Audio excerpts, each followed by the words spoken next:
Hi, anyone and everyone. Welcome to Have You Heard About This Case? My name is Sam. And my name is Kelly. I'm bringing you a case today that is pretty well covered, but I still think it has some holes worth poking into. Before we dive in, though, Sam, what's our question today? Well, because I know that this is a pretty intense case, I want to go with a feel good question.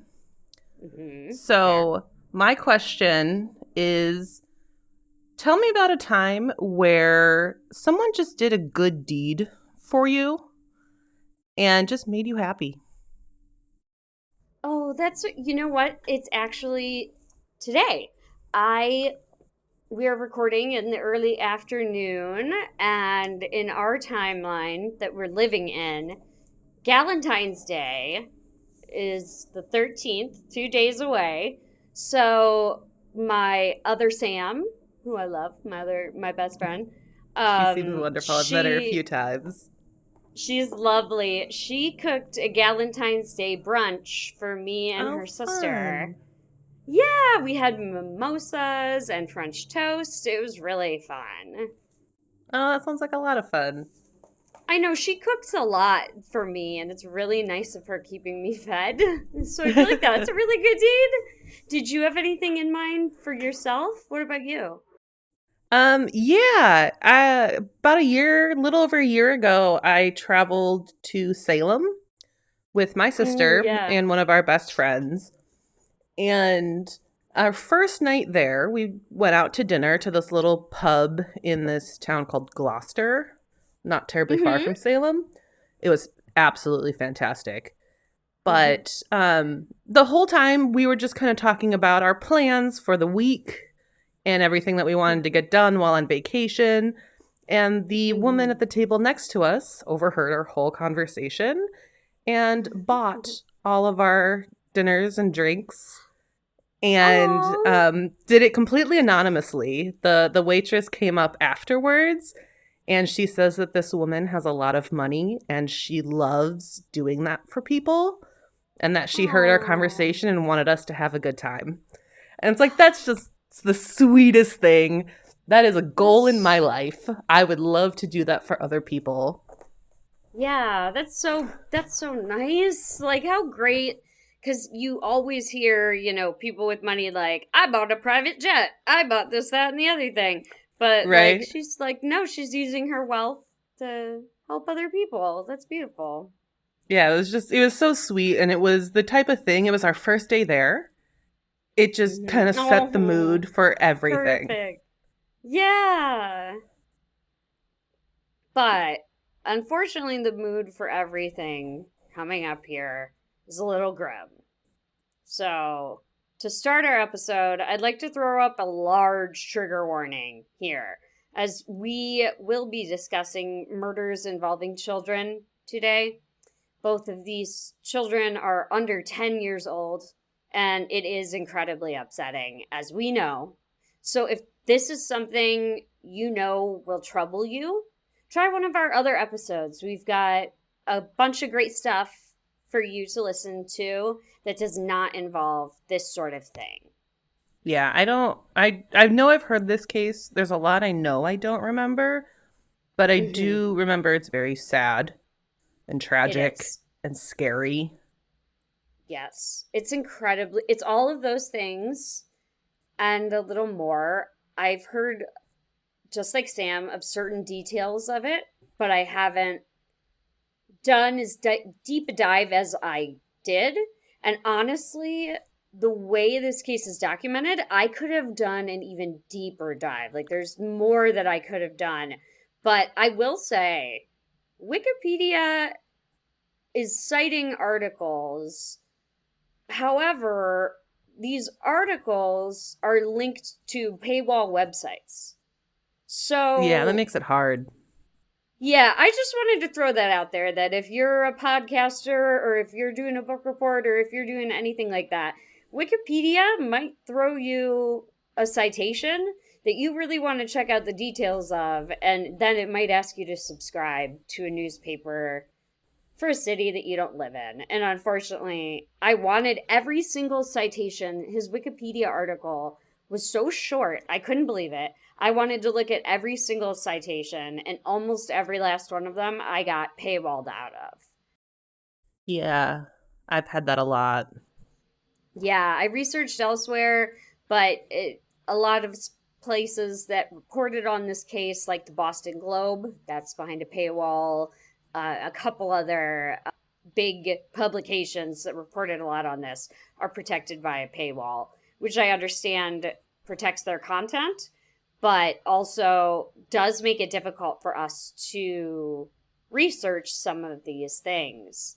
However, I was able to Hmm. find a good enough timeline online that I think I'll be able to make clear to you all what happened. Yeah, I know at some So, point you and I have talked a lot about like a Patreon or something like that.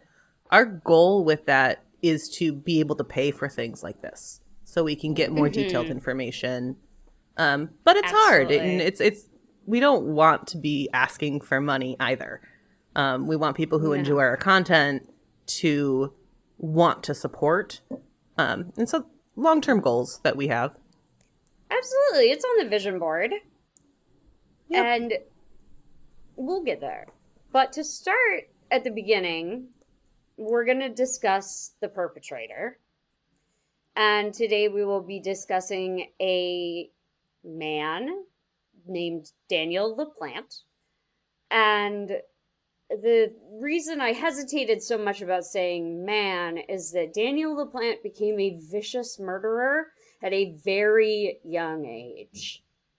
Unfortunately, his victims would be even more tragic as LaPlante slayed pregnant Priscilla Gustafson and her two children in their own home in Townsend, Massachusetts.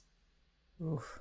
I forgot that she was pregnant. I knew there were details. I knew that he killed people, and there's also other stuff on here that'll ping for me that I remembered, but I did not know or had forgotten that one of his victims, Priscilla, who was only 33, was pregnant. Yeah. So Daniel LaPlante was born May 15th, 1970. And he was born into a home where the traumatic abuse was already rampant, and he was now subject to it as well as a member of the family. He lived with his mother and his stepfather, though his biological father still shared time with him. Okay. Yeah, so his dad's in the picture, and we'll see, maybe not in a very good way. Mm. I know, it's bad. Get ready, you guys, because LaPlante was sexually and psychologically abused by almost every adult in the picture in his life. Oh my god. Yeah, and we all know that that's not a good foundation spot to start from because, Oh, it's absolutely terrible. yeah, he was subjected to the abuse from his biological father, his stepfather, and even a psychiatrist. Oh man, like the person who's supposed to help you in those I know, situations. I'm so blown away that parents abusing their children is awful and disgusting, but I find it just as troubling that a psychiatrist would abuse him. Oh, absolutely. Absolutely. Yeah, newly licensed psychiatrists are required to recite the Hippocratic Oath. Unfortunately for LaPlante, the oath does not carry any legal weight. However, all patient psychiatrist privilege laws stem from the line in the oath, quote, whatever in connection with my professional service or not in connection with it, I see or hear in the life of men which ought not to be spoken of abroad, I will not divulge, as reckoning all such should be kept secret. End quote. Yeah. So So, in my opinion, this psychiatrist sort of manipulated this part of the Hippocratic Oath, I imagine, to encourage LaPlante to keep the abuse a secret. I don't know if that pings for you too, Sam. yeah, but aren't they also have like mandatory reporting when crimes are committed? That is something that I'm not entirely possible, or I'm not entirely sure of, and may change state by state. But I do know that during the time that Daniel LaPlante was seeing this psychiatrist, he had not yet committed crimes, Yeah, but like to my just the knowledge. psychiatrist himself is committing a crime, but like also just Yeah. thinking, like I think if Daniel Plant came afterwards and said, "Yes, I killed these people," to a psychiatrist, they'd be required to report. Um, I think it depends on the crime, but I'm Yeah, just I thinking do too. like And the this person state? is required to report severe crimes, like Mm-hmm. potentially, not Yes, for yes. sure, but then they're committing them as well. Like my brain just Mm-hmm. can't wrap around I, that. yeah, against a young boy. And how That's, many other I victims mean, do they have? I'm sure they see exactly. probably dozens of patients, if not more. Absolutely. I was going to say, because if you're a psychiatrist, you don't have just one patient, you have Mm-hmm. several. And that's, it's awful. It's awful. And even though he was abused by this psychiatrist, according to masslive.com, the majority of the abuse LaPlante endured stemmed from his biological father. Oh, that's awful. I know. I can't. It's hard, just like you said, it's hard to wrap your brain around. Mm-hmm. Like, how you could be so cruel to your own flesh and blood. Yeah, and like we've talked about both of our families a lot on our show. Mm-hmm. Mm-hmm. I consider myself incredibly lucky that I grew up with the family that I have. I am Mm-hmm. very close to my family, and Yeah. it's hard for me to even understand being in that sort of relationship. Yes. Yes. Especially with one of your parents, and then perhaps even concurrently with your psychiatrist. I don't know how Mm-hmm. much these Venn diagrams overlapped, but I can't imagine it because just like Sam, I grew up in a wonderful family. I just came back from visiting them and we did our own little Christmas in February because I needed a little more time to make it there. But I love all of them so dearly, and we my childhood home is going up for sale, and I am lucky enough that I am older when this is happening, so it's not as traumatic and sad, but it was a little sad for me. I'm going to miss the home Yeah, that can so be much. difficult. Yeah, I'm going to miss the home so much, so I can't imagine looking at your home from the street and thinking of it the complete opposite way. Mm-hmm. Somewhere that's not a safe space. Not at all. And like I imagine that when Daniel LaPlante stood on the sidewalk and looked at his house, he probably only thought terrified thoughts. Mm-hmm. And I find all this abuse to be incredibly sad. But remember, LaPlante is not the victim in this case. This is only the Yeah. context surrounding what would make him commit heinous murders. And it's such a sad story because it's a familiar one when we hear about certain offenders. Like Mm-hmm. It is. from an early age LaPlante struggled in school and he was diagnosed as dyslexic at an early age. And that is incredible. I imagine makes school incredibly difficult. And I don't know that dyslexia is common, but I know struggle in school is fairly common for Yeah, what I we think talk about. dyslexia is pretty common. I know it's been talked about with me in the past. I definitely have Hmm. struggles. I'm not sure. I've never been officially diagnosed as dyslexic, but I've definitely had struggles that are very adjacent to dyslexia. Um, So it and it's could not be. easy to deal with. It's not. No, and especially as a young person, when Mm-hmm. you're surrounded by your peers that are all not struggling with this. Yeah.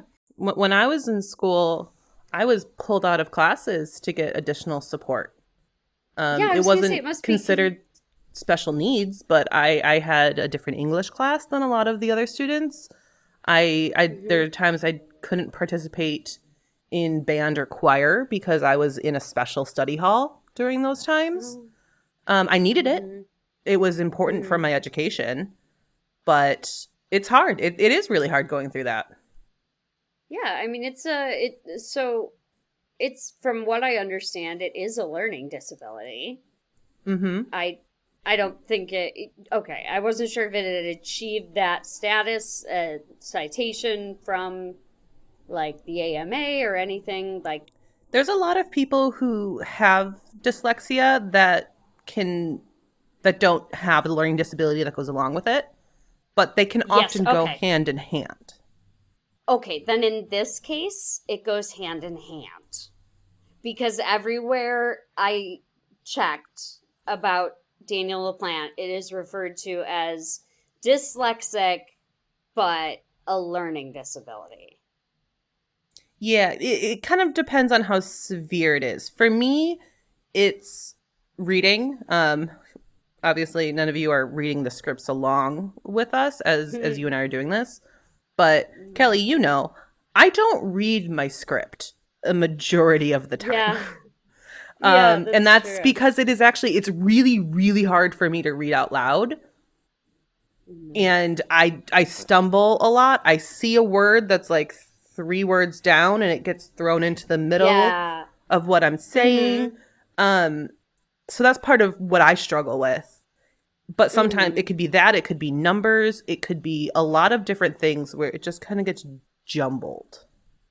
Yeah, yeah. And so they never say what strand specifically of dyslexia LaPlante had, whether he struggled with just reading or just numbers. I would assume since it was referred to in many places as a learning disability, it was with both reading and numbers. I Absolutely would possible. guess. That's yeah, I was going to say I'm speculating there though. What's not speculation is that when asked, his fellow students would refer to him as quote creepy and quote weird, and this was all coming from before or right around the time LaPlante was hitting puberty. So, nothing good there. None of us Okay, want to that just discuss adds to that. everything. Exactly. It adds to everything. You're struggling with your emotions. And he was additionally attributed to be, quote, a loner, which we know is fairly common in what we Hmm. see. But in this case, it just, yeah, it is, he's hitting puberty, he's struggling in school, there's abuse happening in his home. His environment was chaotic as he was growing up, as you might expect from a household where there's early childhood abuse. His family's house and surrounding grounds were described as reportedly a mass of junk and old cars. Yeah, and when you come from a home like that as well, regardless of a learning disability, it Mm-hmm. can affect every bit of your life and distract you. So, in Mm-hmm. addition to his learning disability, he has these mental distractions. Yeah. Yeah, he's experiencing a lot of visual chaos in his home and regular chaos, as we know, through horrific abuse. And this is all LaPlante as a child. LaPlante has not Hmm. yet committed any crimes, but once again, he is not the victim here. I'm just giving you context into what led to our victim's tragic murders. Yeah, and one thing as well, which this could be part of why he's classified as a learning disability, and this is pure speculation on my part. Um, but my mom, she worked with special needs students for Mm-hmm. 20 plus years when I was in school. Yeah, yeah. And um, she worked with a lot of students who were kind of, I'm not sure if this was the official classification or not, but it was classified as emotionally disturbed at the school. Interesting. So a lot of her Interesting. students were she did high school at the point that I'm Mm-hmm. referring to. Um, and these kids were in and out of juvie. A lot of them came from very Oh. abusive households, a lot of substance Oh. abuse, and Mm-hmm. that was considered special needs, or the students who were going through that and needed extra help in school. So that could be part of this as well, that might not just be clearly defined. Um, but from the sound of it, I could see that. Yeah, and what makes me kind of bummed out, I don't know the history too much of trying to help people like your mother did. I don't know if it extends as far back as this because remember, we're in like the late 70s. Yeah, this was We're the about early to 2000s when my mom was doing it. Yeah, so I don't know if those resources existed for Daniel LaPlante. I don't know if there Honestly, I was think there's a good somebody. possibility they didn't. That's what I think too, because I strongly doubt there was somebody who came to him and said, like, I want to help you. Tell me what's going on. Things wouldn't have escalated the way they did, I don't think, if there was someone like your mom there who could help them. And unfortunately, because of people like Daniel LaPlante, those programs started. Mm-hmm. Mm-hmm. And for whatever unfortunate circumstances, at least they're helping children today, and no one Mm-hmm. is being described as just creepy or weird when in fact they just need a little extra help. I mean, I when I was in like middle school, math is what gets me. It's ruined my aggregate in high school and college. Very mad about it. And I had to have a tutor. I would have to go see her once a week after school, and she would just help me with my math Yeah. because I'm so visual. When you hand me a string of numbers like that, it just doesn't compute for me. I'm not wired that way. I need like somebody with a stack of checkers showing me like, look, this person has this many and this person has that many. How Mm-hmm. much does that person have? Like to a word problem is my nightmare. I had a nightmare just the other day, like 2 days ago about word problem. I had to solve word problems and I was a mess because I was like, I can't do this. Oh no. Math is And it hard. yeah, so I feel terrible for the young LaPlante. For young Daniel LaPlante, I feel very bad. Yeah, it seems like he just didn't have a ability to get off on the right foot from day one. Right. Because when LaPlante was a teenager, he was referred to a psychiatrist. But as we just spoke about, he was abused by a psychiatrist. I cannot say if this psychiatrist who diagnosed him is the same one that they mentioned when they discussed the abuse, but Okay. I know they discussed only one psychiatrist in all the sources I've read. It's also like mind blowing as you are a patient coming to a psychiatrist really for the abuse that you've suffered, and then Mm-hmm. they just do the same thing. It's that's why I had to put that part in there about the Hippocratic Oath.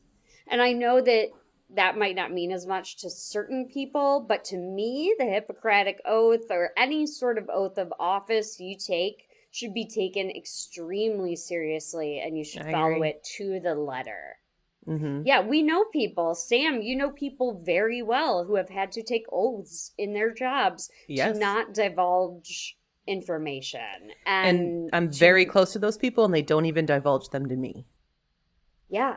Yeah, because this and it's exactly because of things like this. And so he's referred to this psychiatrist due to his abnormal behavior in school. And now we're going to talk a little bit 1 second because the psychiatrist determined that he had a hyperactivity disorder.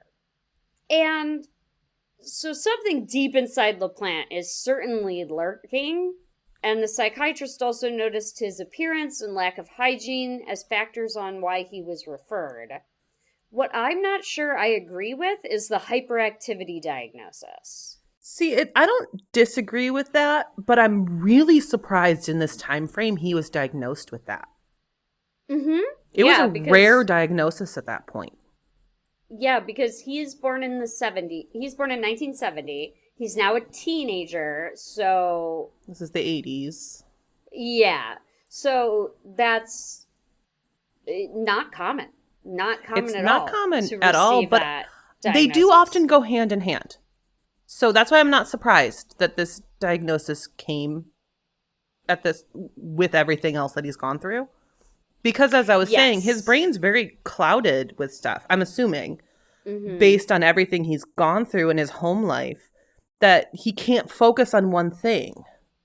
No, I was going to say, even with his home life, like even his house, they said, the surrounding grounds of his house is a mess of junk and old cars and who knows what else. And how could you learn the ability to focus meaningfully Mm-hmm. in an environment like that? So in that sense, I get the hyperactivity disorder diagnosis, but it's just in other senses, I don't know. But also, it could be that I distrust this psychiatrist's diagnoses because it was said he was abused by a psychiatrist. Yeah, that. And I also think that you and I grew up in a time where it was overly diagnosed. We question it a lot. Yeah, yeah, Like yeah. I was diagnosed and I was prescribed Adderall when I was a kid Mm-hmm, with mm-hmm. everything I was saying earlier with struggling in school. I I've discussed this in the past on the show, but I grew up with migraines. Mm-hmm. And for me, it physically hurt me to look at a book, to read Oh and try God. to focus. I was Mm-hmm. actually in physical pain. And Mm-hmm. I don't think the doctors fully understood because they didn't know what was causing my migraines for a decade. Um, Mm-hmm. Yeah, yeah. They're just and trying to they figure didn't out. realize how terribly severe they were for me.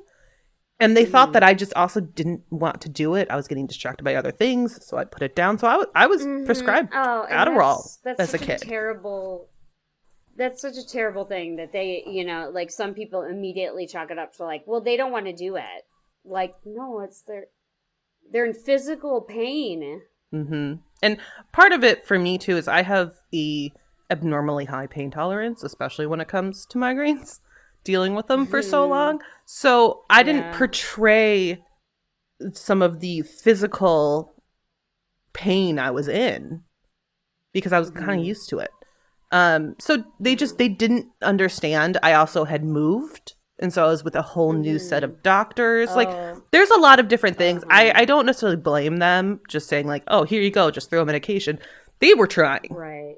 Like, I Yeah. went through a lot of Yeah. different things to try to figure out what was wrong. And luckily, Hmm. not terribly long after all of that, they did find the solution. And I got the right treatment, and I rarely deal with a migraine nowadays, but it can be really hard to diagnose that sort of thing. But being in that Yeah. time frame, I kind of lean that this diagnosis was probably fairly accurate because it wasn't diagnosed often. Could have been so. Could have been so. We'll see. Let's see what you think. When I mean, there was definitely. I don't want to use the word yet because it'll give me away on part of my story. But there's definitely difficulty focusing on like the breadth of things, but there's no problem focusing on one specific thing. I will Oh, say interesting. Okay. that. Yeah. So yeah, again, interesting. But that is his official diagnosis from the psychiatrist he was referred to. So like he didn't even say I need to see a psychiatrist.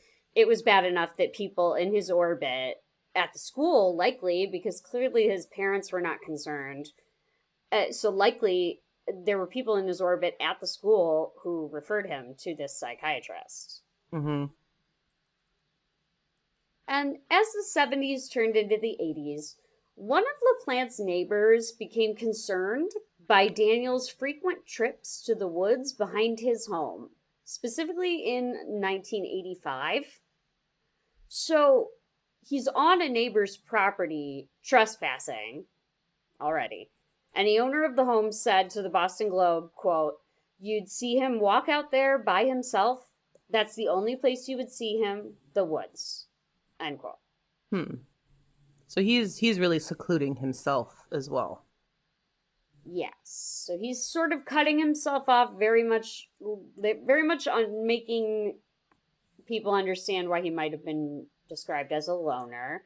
But also, I bring this up because it's the first whiff of crime we're going to see from Daniel, which is trespassing.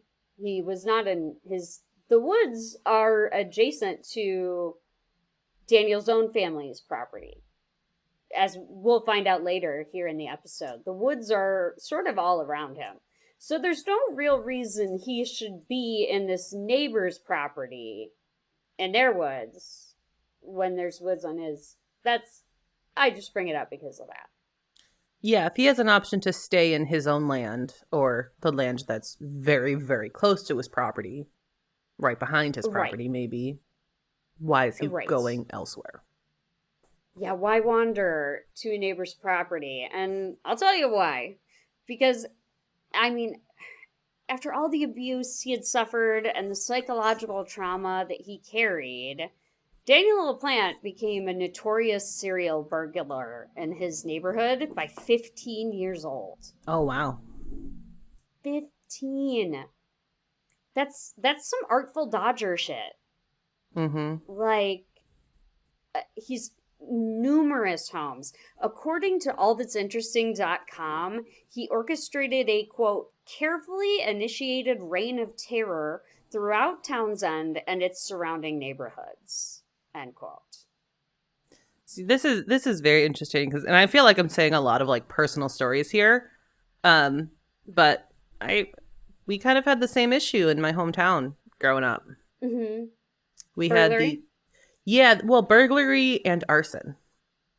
Okay, yeah, another escalation there. Yeah, it was teenagers. They were probably a couple years older than him at this point, but they would. I grew up in a town where it is true. I know a lot of people think that like, why would anyone ever do this? But you didn't lock your doors, ever.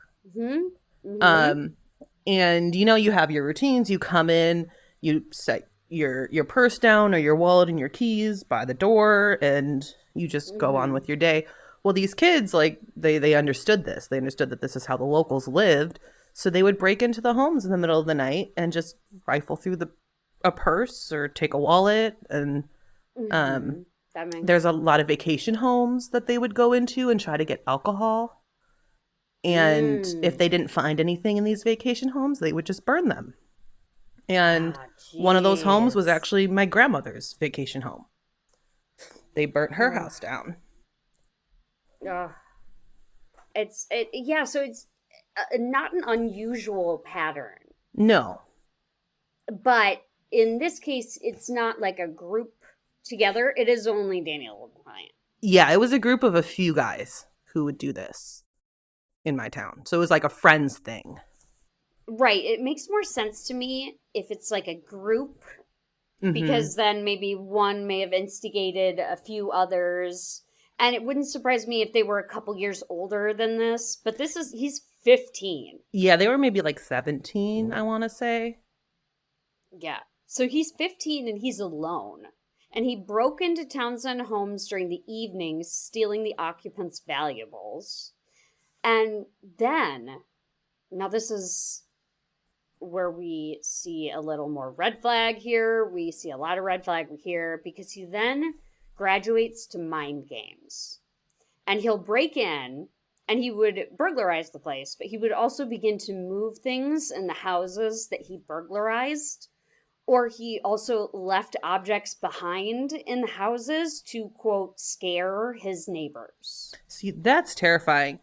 That is one of my fears. That I would like come home and my stuff is moved around, where it's like, someone was here. Right. And maybe nothing was even taken, but something was left behind.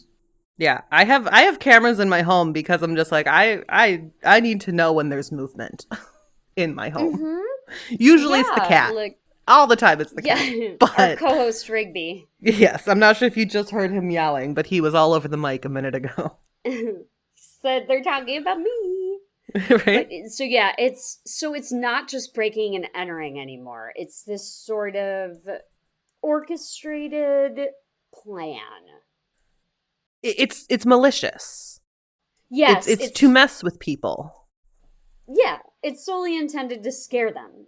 That's the term that was used in there, is to scare his neighbors. Yeah, and to me, like again, this is my personal speculation, but if he's taking valuables and then moving to these mind games, he's probably not doing anything with those valuables.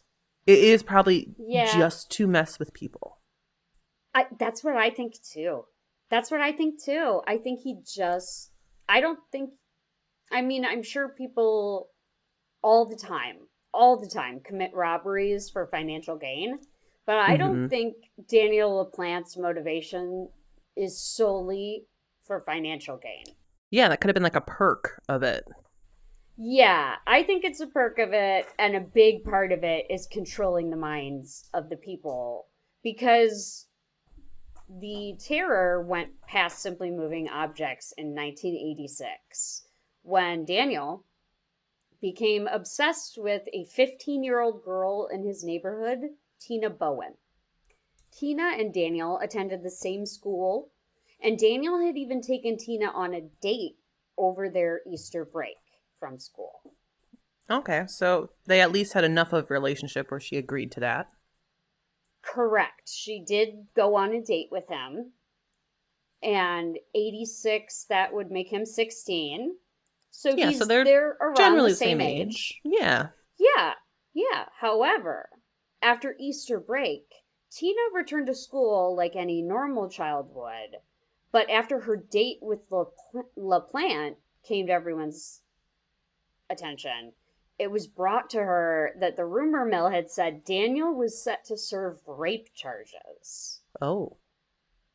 Yeah, I never found those substantiated anywhere in my research, but this rumor was enough that Tina's father immediately declared that she separate from Daniel. I get that. Yeah, Tina's father, Frank, felt he had made the right call, and I believe him. And I say this because Daniel's behavior is about to escalate. Yeah, even if it's a rumor, that's a terrifying rumor to know that your daughter has a potential relationship with him. Right, a relationship, yeah, a potential relationship with somebody who may have committed a crime that egregious.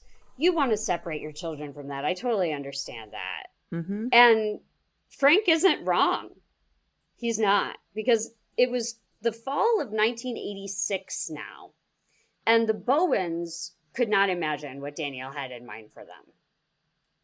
Over the course of several weeks, Daniel LaPlante would gain access by breaking into the Bowen home.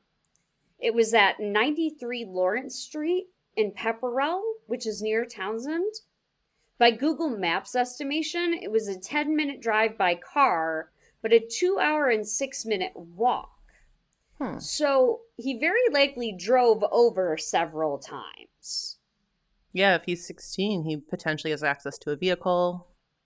Exactly. That's my thought. That's my thinking, is that he gained access to a vehicle, being that he was 16 and it was only 10 minutes away.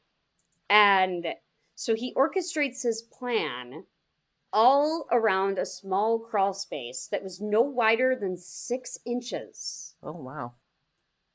Yes, this thing is tiny. And he then began to wreak havoc on the Bowens. And this is so sad. Tina's mother had recently passed away. And one day, during his observation of the family from inside the walls of the Bowen home, Daniel witnessed Tina and her sister try to contact her mother through a Ouija board, Oh, which breaks my heart. yeah. Yeah, all they wanted was their mother back. Instead, what they got was Daniel LaPlante, who began to impersonate a ghost in their home. Oh, no. Yeah, and he did this through several different courses. The TV channels had been changed. Items were rearranged, and at one point, milk was disappearing at an impossible rate. And that's sort of like phase one. Now, phase two, we get into Daniel would also dump full bottles of liquor around the home.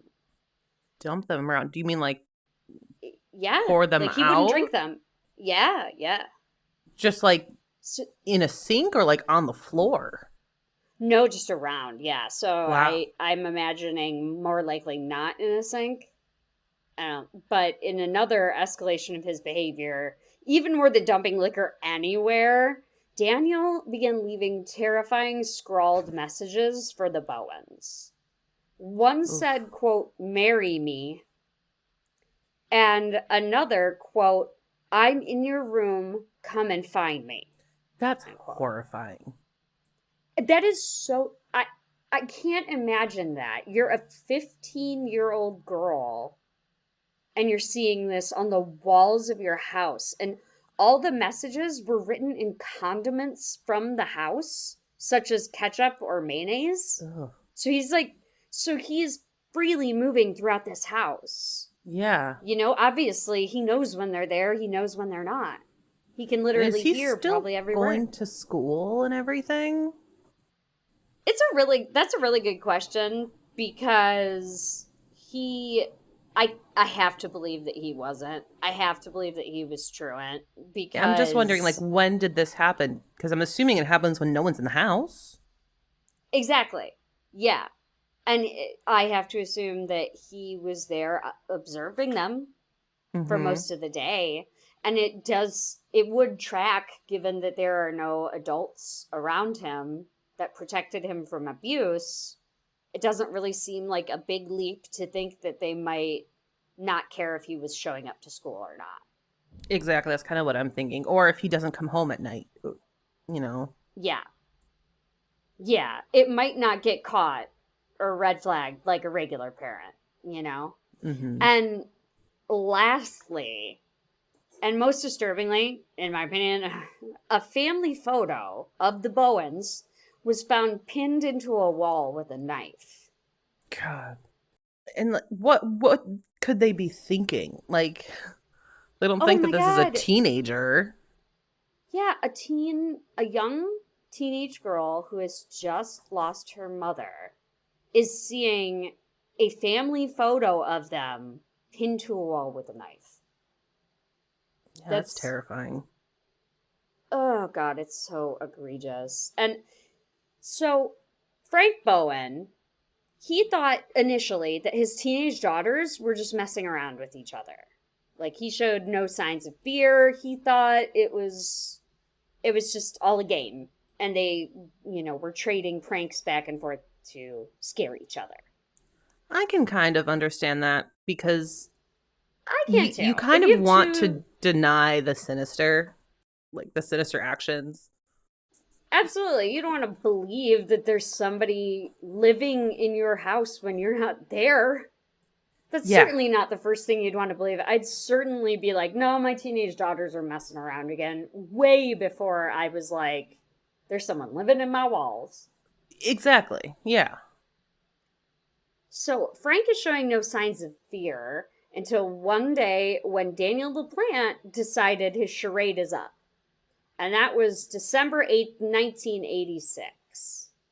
And the Bowen sisters returned home to find that someone had used their toilet.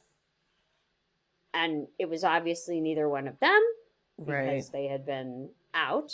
So Frank immediately performed a search of the home. And when he opened a wardrobe, he was horrified to find Daniel LaPlante with his face painted, wearing a Native American style jacket and a ninja mask, holding a hatchet. God, that's horrifying. Like, that's so uncomfortable. I was like, there's not a single part of that that isn't terrifying. Yeah. Like, There's just not a finding single part of him that. alone, like, just finding him in general, Yeah, but then finding him with his face painted, with this right. jacket and ninja mask, and then holding a hatchet? Yeah, yeah. Just finding him in your hat. What you said. Everything you just said. Upvote. just finding him in your house, you would be like, excuse you, sir, this is our home, and now he has a hatchet. And he knew that Frank wasn't armed, and so he used the hatchet and rounded the Bowens up into a bedroom before, quote, disappearing somewhere in the house. Oh. And during this time, while they're all rounded up and he's disappeared, Tina was able to escape through a window and contact the police. Good for her. I know. Which, thank God she did, because who knows what could have happened to them. Because what I'm about to talk about could have happened to the Bowens family. Only it didn't, because Tina got help. And Frank, did that check. If Frank hadn't done that, who knows what might have happened. Yeah. He'd still be sitting in that closet waiting to strike. Yeah. And what's wild is what I'm about to tell you. 2 weeks later, police found LaPlante hiding in the Bowen home in the basement.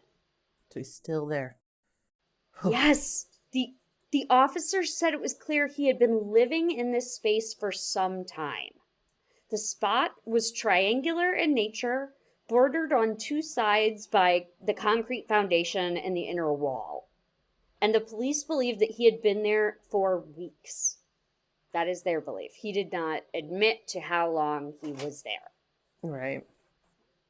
But it was very carefully orchestrated, obviously, considering it took the police 2 weeks to find him, and he never even left the Bowen home, even after attacking the family. Right? Like, he clearly knew how to hide himself. Yeah, that blows my mind. That blows my mind. Even after attacking them, even after coming after them with a hatchet, you don't leave? There is a word for this, and it is terrifying, and it's called frogging. And there is a whole show only about frogging on Investigation Discovery, and I will not watch it. It is so scary. I will share later on, there was an episode done specifically on Daniel LaPlante. Yeah, recently the I Think Not podcast, they cover like true crime TV shows, and then kind of recap the shows. They did an episode on Daniel LaPlante like a month or 2 ago. And so that's why I know a little bit about this case. Yeah. But it took them, he was very, very well hidden, considering all the things considered. And however, he's immediately arrested at the Bowen home, and he was put in a juvenile facility until October 1987. So almost a full year. I would say that's close to a year, because it was December 8th, right? You said? Yes. Which December 8th is not a good day. Just throwing that out there. That is the day that John Lennon was murdered. And in my family, that's a big deal. And December 8th was only the day they discovered him. Oh, that's right. He kind of attacked. So he could have been in their home for way longer. But yes, almost a full year after the date where he officially decided to come after them. Yeah, and so he's in juvie for almost 10 months or so. Right. And then he is not even released from juvie because his mother remortgaged her home, which gave her the windfall of $10,000, and she used that to free Daniel from the juvenile penitentiary. Wow. I get it as a mother. It's hard to really compare it, because that his home life was terrible. But as a mother, I do understand wanting to do something and going to the extent of remortgaging your home to get the bail money, but does not sound like a good decision. No. It seems, I wish she had made a different decision, but I do understand her line of thinking. I'm not a mother, but I know people who are mothers, and I know that, I've seen plenty of people, not even just mothers, family members, that love runs deep, you don't want them sitting in the penitentiary when you have a way to get them out. Yeah. So yeah, for better for worse, it's $10,000 she uses to free Daniel. That's a lot of money. That's high bail. I know. So that gives you exactly. That gives you a little visibility into what the justice system thought he was capable of, in my Mm-hmm. opinion. Yeah, I agree. Setting his bail that high. Because what? That'd be Yeah. 10%. Bail is 100,000. That's a lot of A money for a 100,000, yeah. teenager. Mm-hmm. Mm-hmm. Yeah. For yeah, Still 17 at this he's point, or 16. 16. Yeah, 16-ish. 16 could be 17. His birthday is in his birthday's in May, so he's So yeah, he would have been 17 at that point. No, he would have been 16, and then he would yes. have been 17 being released from juvie. Yeah. So 16, almost all of 16 in juvie, and then 17 we're turning. And that's an important age because Daniel is a high risk offender. He's a 17-year-old boy, but he is a high risk offender, in my opinion. Because even though he was bailed out, it doesn't mean he wasn't still in trouble. He was due to be at trial for the crimes at the Bowen's residence at an indeterminate date at this point in his timeline. So he's out of the juvenile facility in October. And he goes back to his old ways of burglarizing his neighbors' homes. On October 14th, so could have been days, could have been all it said was she got him out of the juvenile facility in October 1987. So I can't tell you the exact amount of days it was. Be a maximum of 2 weeks. Exactly. I was like, if it was on October 1st, it would have been 2 weeks. On October 14th, 1987, Daniel stole two .22 caliber firearms from a neighboring house. That's not good. No. And November 16th, 1987, a little over a month after acquiring the firearms, LaPlante broke into the home of and burglarized a local family, the Gustafsons. However, this would not be the last time LaPlante would enter the Gustafsons' home. After roughly 3 weeks, and okay, so on December 1st, 1987, we got out of juvie like 2 months ago. So December 1st, 1987, Daniel decided to return to the Gustafsons and did so by walking through those woods. Because the woods connected his backyard of his family home to the Gustafsons' backyard. I'm not sure. I grew up kind of in a neighborhood structured like this, where there was a large patch of woods. Me too. Behind the properties. Yeah, so I'm sure some of y'all can visualize it. But if you grew up in a city, it's a lot of the surrounding homes share the same. There are lot lines drawn, of course, but they share a sort of common wooded area. Yeah, it's just like undeveloped land. Yeah, depending behind your on property. Yeah, I was going to say, depending on where your property is, you end up against these woods, and a lot of the time, the lot that you've purchased, you will own part of the woods, and that was the case with my family, and Mine it's too. specific. You have to specifically give hunters permission to, or deny permission to hunters to use your woods.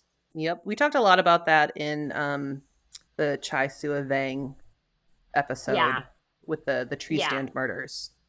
I was going to say the tree stand murders, yeah, because you have to give consent to hunters to use your property to hunt because it does attract wildlife and all of these things.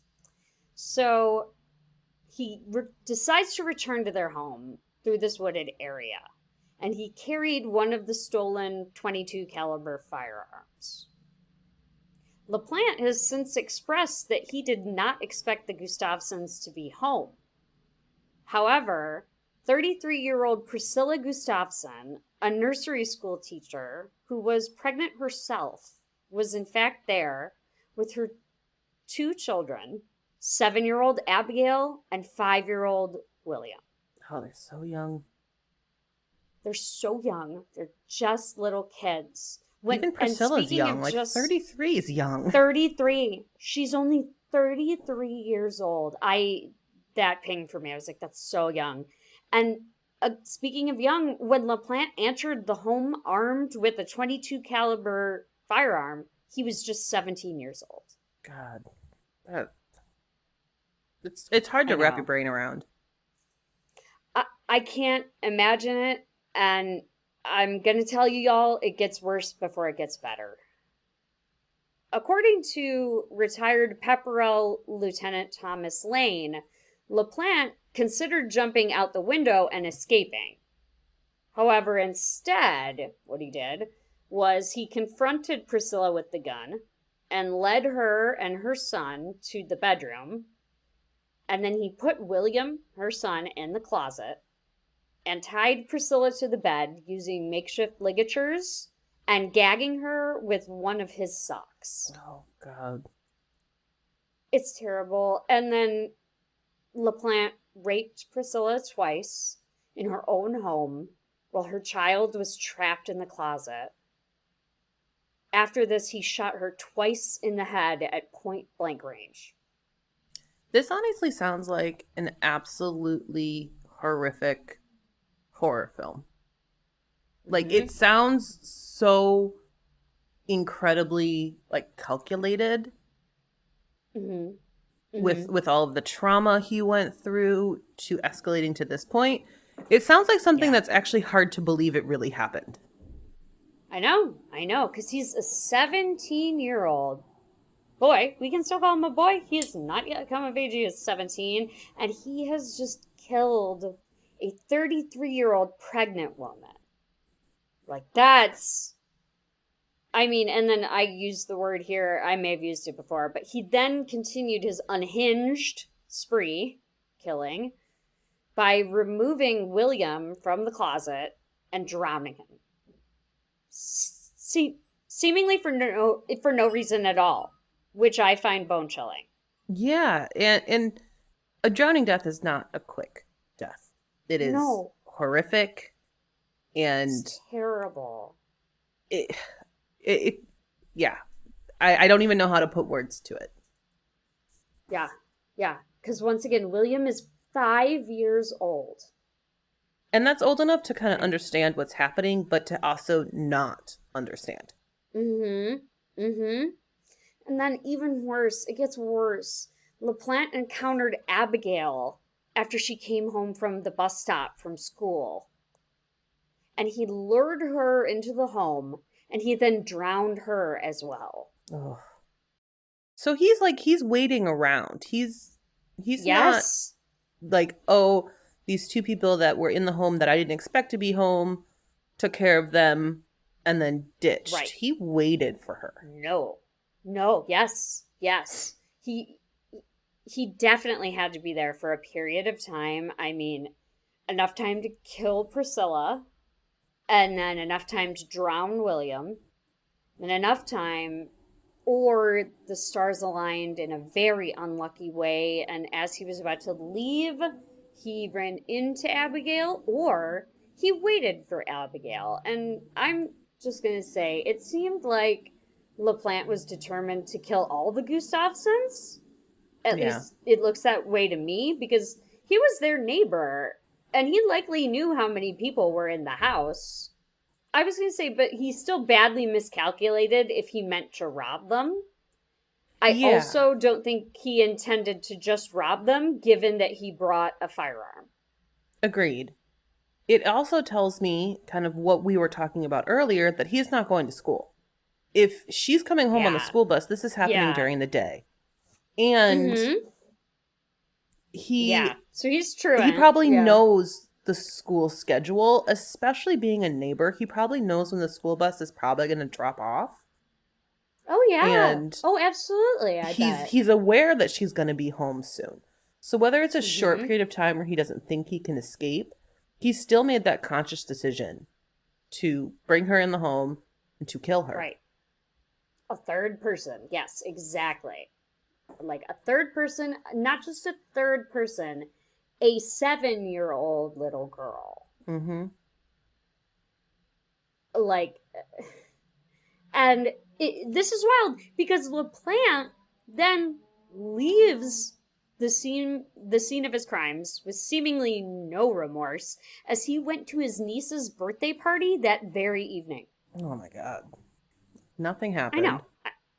I know. I was like, this is absolutely monstrous. He's 17 and he's able to be this calculating and unhinged at just It just 17. shows that he has no emotional attachment to people's lives. No, no, not. He definitely does not. So Priscilla's husband, Andrew Gustafson, had been calling her all afternoon to no avail. And as Andrew arrived home, it was described by him as, quote, eerily silent. And he then found Priscilla's body lying face down on the bed inside the master bedroom, the pillows covered in her blood. I know. Ugh. I can't imagine just leaving someone for dead face down for their spouse to find them. And there was evidence that a pillow had been placed over her head before the shooting. I imagine this was to create a silencer effect. But That was exactly what I was just about to say. that's how her blood has ended up all over these pillows too, I imagine. And Andrew then fled the house, calling the police without further ado. And he later said that he called the police instead of looking for the children because, quote, I was too afraid I would find them dead. Honestly, I don't. as a parent, you obviously want to protect your children, but I think that was absolutely the right call. I agree. I was gonna say the same thing. Like I don't blame him for that. I don't blame him. And at the same time, you also want to get the authorities there as fast as can if there is the chance that they could be helped. If there is any way to help them, you want police there immediately. And so I completely understand not wanting the last picture in your head of your children to be their dead body. But unfortunately, he likely had to identify them at the morgue. I don't know. I just feel very bad for this man. But there's also a difference of finding them in that moment and then being there with authorities and like in a prepared a body that's been, prepared for viewing. And you have the emotional preparation that you can do for yourself before that. Like, it's traumatic regardless, I'm sure. But it's just a whole different scenario versus finding them in the home. Because the bodies of 2 children were found upon the police's entry to the house. William, 5 years old, was found dead on arrival in the upstairs bathroom tub. Abigail, 7 years old, was also found dead on arrival in the downstairs bathroom tub. So both bathroom tubs, Oof. So he did the same sort of thing with each drowning death. Except I have a detail here that's really upsetting, folks. So just hang on with me. Because Abigail was also found to have suffered blunt trauma to the head. However, both children's cause of death was officially given as drowning. So in the awful chain of events, I imagine William was killed first because Abigail was still getting ready to come home from school. And being only 5, he wasn't able to fight back. And maybe Abigail had seen her mother or seen the body of someone, or she definitely may have known what was happening and fought back, causing the blunt force trauma before she was also drowned. I don't know. Yeah, I think in all likelihood that's I know, and isn't it terrible? It's awful. Oof. Like, I feel very very bad for Andrew Gustafson. I I can't Oh, imagine yeah. being delivered that news that your entire family has been murdered. And then also thinking about Tina and her family, what they are Yeah, realizing them. could have been their Exactly. outcome Yeah, as yeah. That's well. why I said the Bowens are lucky that Frank checked that wardrobe and that Tina called the police and they found, because this easily could have been them. Very easily. Clearly. Hmm. Yeah, it's mind blowing. I know. And again, he's only 17, and this is the kind of violence and egregious behavior he is capable of. He is only 17. Hmm. The police went on record to say that it was fairly easy to link LaPlante to this murder scene, even though it was 1987. We still had forensic evidence back then, and police jumped on it. They even found LaPlante's clothing that he had worn to drown the children in their backyard, still wet. Yeah. I'm glad the police jumped on it right away Oh, yeah. because that's obviously what needs to happen. Yep. Um, but it kind of just solidifies the case against him, and we need Exactly. that.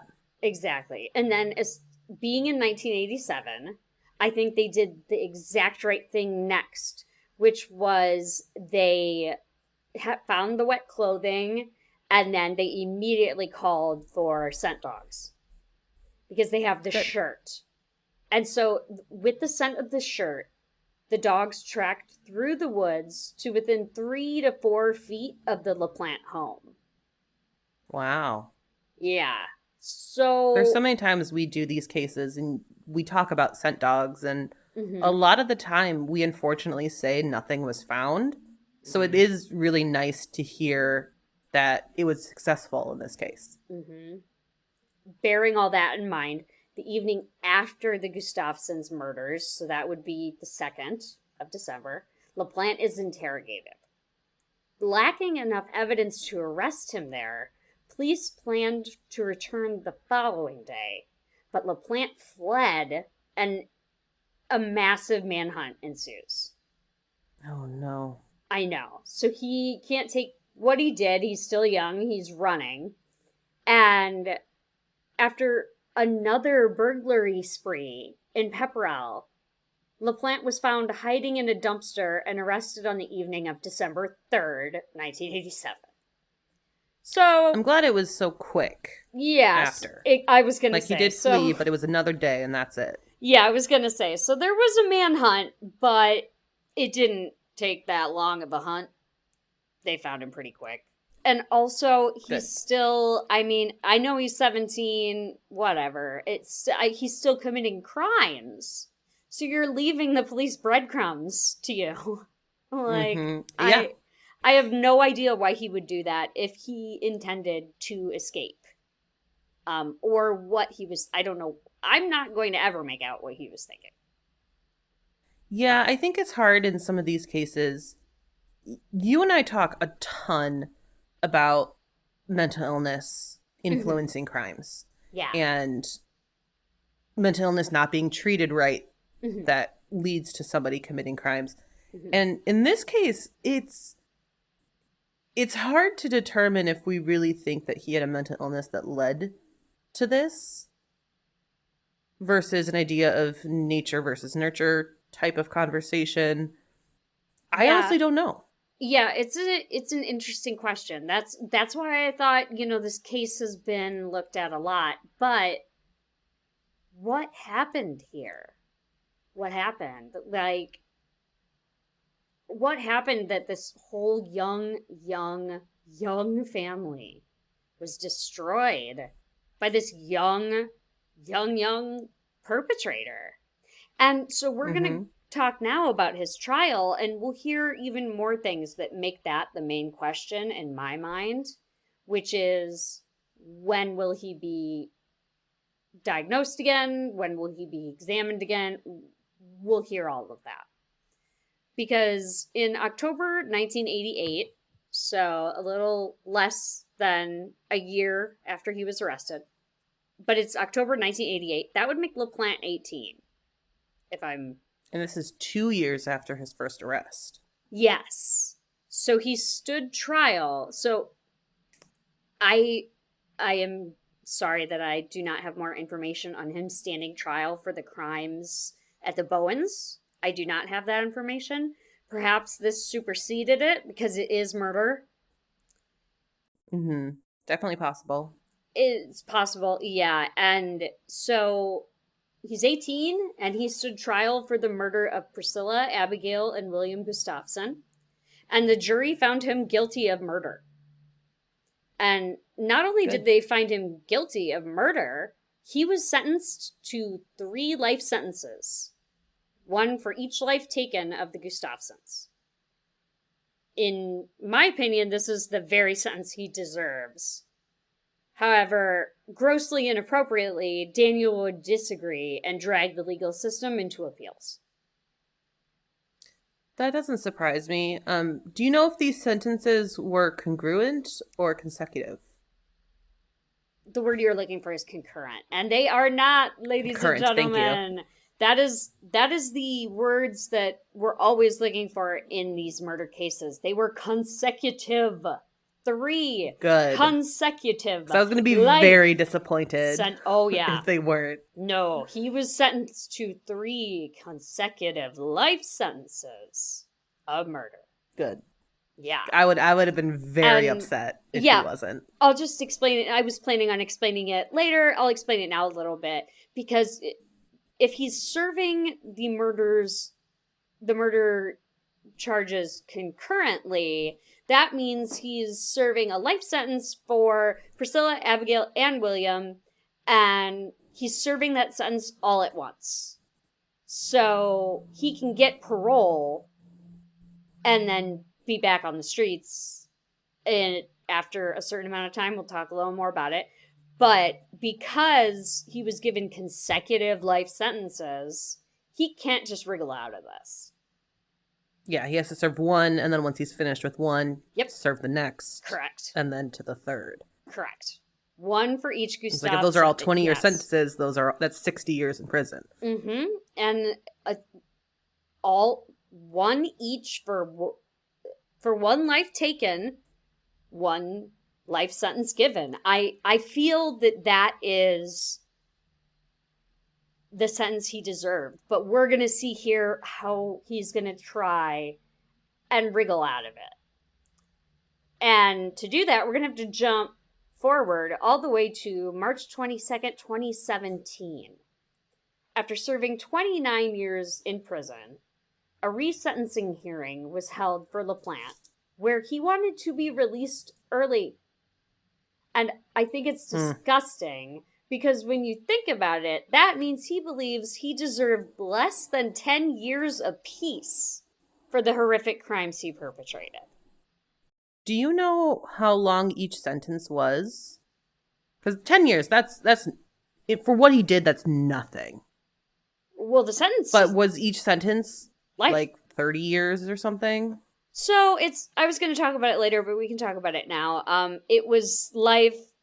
It was 3 sentences of murder, and he is given 3 life sentences to be served consecutively with the possibility of parole after 45 years.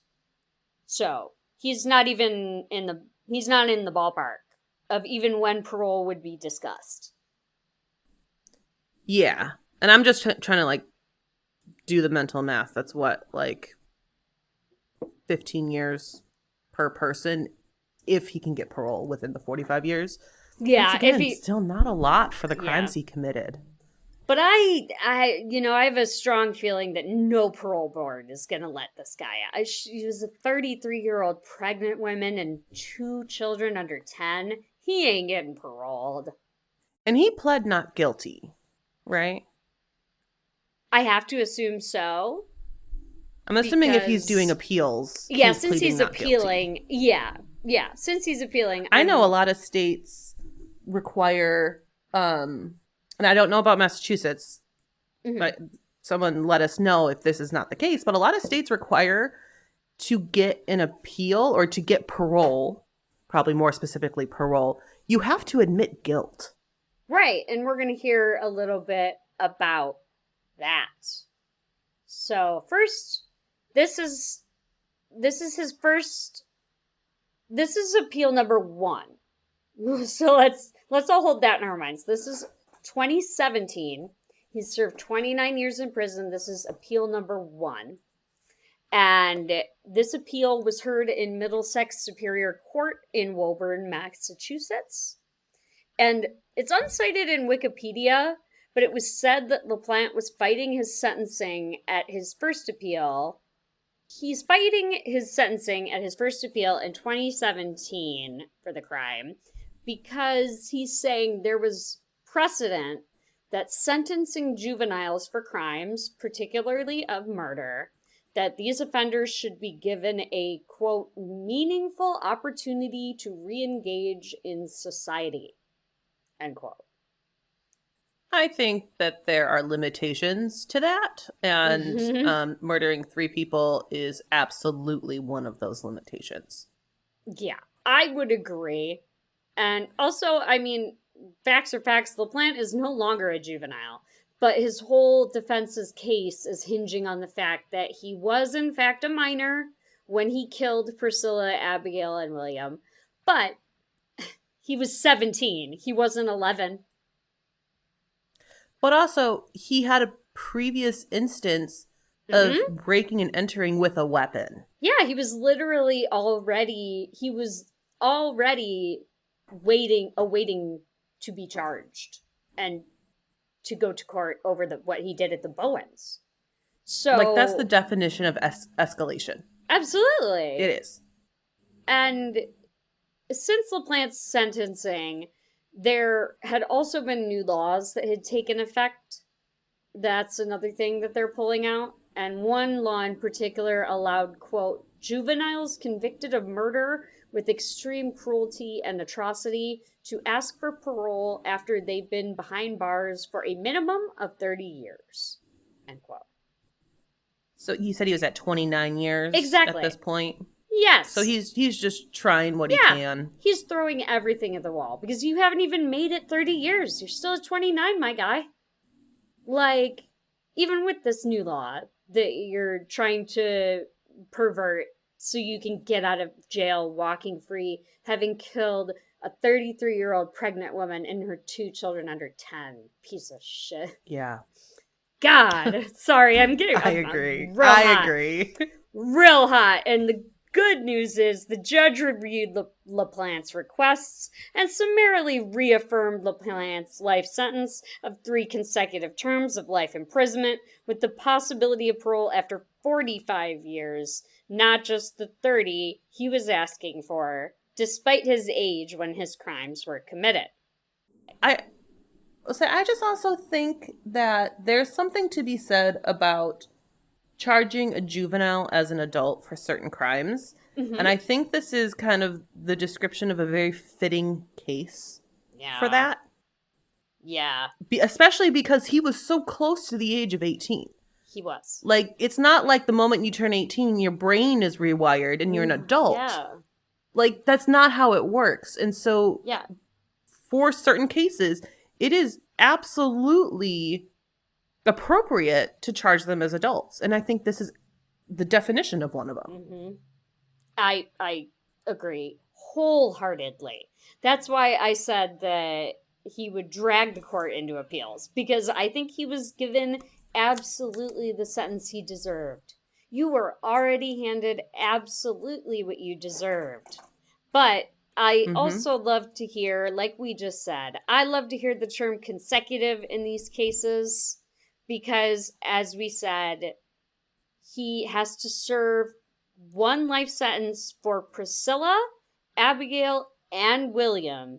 And he has to serve them back to back. So 3 lifetimes in prison, which I think is appropriate here, even given the age at the time of the crime. And then a little bit about what you said, Sam. We talked about it just a bit before, like his regard for human life, because the judge specifically ruled this way and reaffirmed all of this because LaPlante had met with a forensic psychologist who had examined him and determined that LaPlante, outrageously, in my opinion, he found him completely unremorseful for his crimes. I agree. I think if he didn't go out in public and go to his cousin's birthday, niece, I think there could be a different argument here. Yes, but yeah. And that one thing changes it. Yeah, and it was what gives me the big ick too is that it was his niece. So his niece. Yes, this birthday party was very likely for a child around the age of the two children he had just murdered in their own home. Yeah, that's a good point. And so this forensic psychologist, years later, is finding him to be completely unremorseful. Which, like you said, is not entirely surprising, but it is. Either way, the 2017 appeal, no dice. The judge was like, get out of my courtroom. So good. I approve of that judge. I do as well. Thank you, Your Honor. But at an additional appeal on March 5th, 2019, so we're getting really close here, people. He's still fighting this. That's just a handful of years ago. He's still fighting this. LaPlante and his team declared that his sentencing was, quote, unconstitutional. And I'm not a lawyer, but in my humble opinion, I don't think the framers of the Constitution ever intended for anyone, regardless of age, to murder a pregnant woman and 2 children and then also be released early. Yeah. Like, there's some issues back in the day and different ideals. Yeah. Which I think we all know about. But, sure. But I think you're exactly right. Is like to do that, especially to somebody that you have no connection to. Yeah. Like there's no animosity. There's no reason. There's nothing to provoke that. No. He just broke into their house and then decided one day he wanted to do it again, but brought a gun. Yeah, I think that there could be a very different defense strategy if he had harmed the Bowens physically. Right. I think that defense could say, well, the father forced the daughter to not see him anymore and that emotionally upset him. Like that could be a whole different defense strategy. I still think it wouldn't have worked. Agreed. But kind of given that, but you don't even have anything like that in this case. No. And so this time on the 2019, this is appeal number 2. This time we're calling it unconstitutional, and the defense is basing their case on the fact that in 2013, life without parole was overturned for juveniles. However, this is a pointless argument as the law is very specifically not retroactive. It would not apply to LaPlante's case. And he has the chance of parole after 45 years. So 45 life without parole is not even on the table. Yeah, so what are we doing here? Like... That seems like a waste of time. A waste of time and resources and a burden on the justice system. I'm sure that's exactly what he's trying to do because he's been trying to twist it and turn it the way he was wanted his entire life since he was 15 years old and started breaking into houses. Yeah, that argument is so dumb. Pointless. Right. So dumb. Like, this is a way, if I was the judge, I believe maybe the word would be sanction both or anyone on that defense team. Like, this is a pointless case you brought before me. I don't know. Brett and Alice, help us. Can they do right, that? Like, I don't know if the judge could, like, actually be like, you deserve to not be an attorney anymore, or whatever it could be. But Right. I'm pretty sure there was probably some words said where it's like, you are wasting my time, you are wasting funds, Mhm. you are hurting the justice system by bringing this forward. I hope so. I really do. I don't have a quote, I do but too. I bet you're correct. I would bet.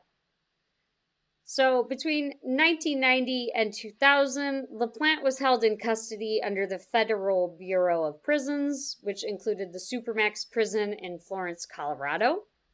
He is currently serving his time for the destruction of the Gustafson family at Massachusetts Correctional Institution in Norfolk, or MCI Norfolk, which is a medium security prison. Well, same. Given his age, medium security might make sense. I He's in his 50s now. I agree. I think it makes a little bit of sense to have him at a medium prison because, just like you said, he's been in prison so long now that he probably doesn't know much else. He probably doesn't know And how if he else. doesn't cause troubles in prison, which I feel like you would probably have said if he did anything that Hmm. potentially caught him more charges. If he's Yeah. not causing trouble, fine, leave him in medium security. That's fine. Yeah, exactly. I'm He's still in fine. prison. Yeah, I'm fine as long as he is still in a prison. And I think he's been there so long at this point that like he probably doesn't know much. I mean he's still unrepentant for killing these people. Some of the most vulnerable populations of people he murdered and Mm-hmm. is still not willing to own that as of his appeals. Like mind blowing. Yeah. And so this past summer, 2023, Lifetime released a film titled Boy in the Walls, based on LaPlante's offenses prior to the Gustafson murders, where he secretly lived in the walls of a teenage girl's family house and terrorized the family through various methods before committing the Gustafson murders. Boy in the Walls is a fictional story only loosely based on LaPlante. I'm surprised it took Lifetime that long. I was gonna say, Lifetime, they get there. They usually get there real quick, real quick. So I know And in the Gabby Petito case, it was like months before yeah, Lifetime was making a movie. yeah. And I don't know how I feel about that. I don't like it. I don't know how I feel about it. I I don't. don't like it. Yeah, I know that I don't like it, but I don't know. I maybe it's because I get Murderabilia vibes from it. I don't like it. Doesn't bother me that much that this was released so long after. Yeah, this is It different. doesn't No, bother me when it I gets to the mean point. I mean, in like the Gabby case of Petito. Gabby Petito, yeah, like that feels a little bit like rubbernecking when you see a car accident where That someone's feels like an obviously attempt hurt. at a cash grab. Yeah, yeah, and I would feel uncomfortable watching it because I'd be like, Yeah. "Oh my god, like this just happened."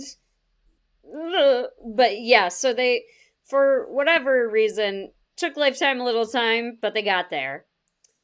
And oh boy, this is the tragic end to the tale of the Gustafson family.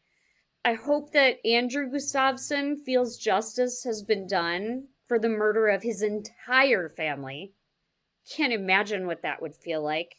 And I hope Priscilla, Abigail, and William can rest knowing that Daniel LaPlante will likely not see the light of day again. I agree. Sam, any final thoughts on this one? This is a hard one. I know, right? I I remember I've listened to a few different podcasts cover this case. Mm-hmm. And it is one of the very few cases where I very purposely try to get it out of my head. Mm-hmm. That's why like I didn't remember a lot of the details of it because I tried to force myself to forget this one because Mm-hmm. it's terrifying. Yeah, it's horrible. But it's also a reason to talk about because we're here to bring light to these conversations and learn from them. So you Yeah, kind of need to talk to them, talk about yeah, them. yeah, exactly. Like, and it could. it brings the compelling thought forward of, is it mental illness? Is it nature versus nurture? The common question. It brings forward, when should a juvenile be charged as an adult? Like, these are all reasons I chose this case, because I thought it was unique in those ways. And I think that's very important conversations with what we do. Mm-hmm. We're not here to like tell you this crazy mind-blowing story. Like, there's a lot to this. These are real people's lives, and we want to have these real conversations. It's the whole point we do this. Right. And I hope that Andrew Gustafson can find some peace in his life. Me too. Because I can't imagine this. It's unfathomable. I hope he can find peace. Me too.